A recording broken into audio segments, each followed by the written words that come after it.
Project Hail Mary. So the story is a man goes into space to travel to a different star to solve a problem with our sun. Worth watching? Hell yeah. This review does maybe contain spoilers, but nothing more than what you see in all the trailers. One good thing? Stupid. I like to think of myself as a pretty smart person. I like thinking critically and analytically, especially about certain scientific fields like bugs, arachnology and entomology, or ancient civilizations, archaeology and linguistics.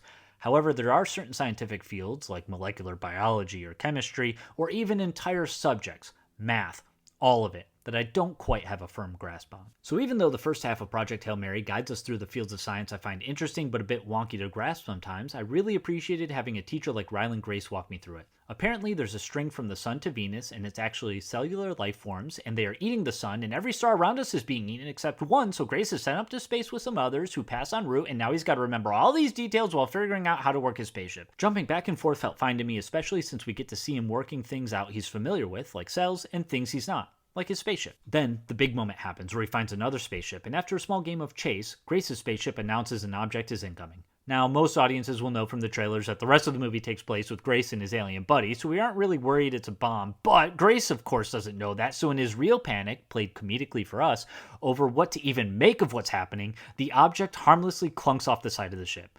Then there's the announcement. Another incoming object. Grace observes it's much slower this time.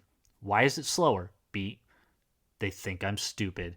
Yeah, look at this silly human. He can't even catch a basic object in space. What a goober. But having this little fun moment right from the beginning to immediately establish the connection was very enjoyable. I especially liked later when Grace positions his ship differently and later objects are thrown right into his little docking area. It's a fun way to show the alien sort of being a bit more capable at certain things. I hear the book does a lot more stuff showcasing Rocky's intelligence, so having little moments like this early was very important and wise to include and keep. Overall, I was a bit wary of whether Lord and Miller could pull off this kind of movie, but I'm glad to say this movie is anything but stupid. 5 stars!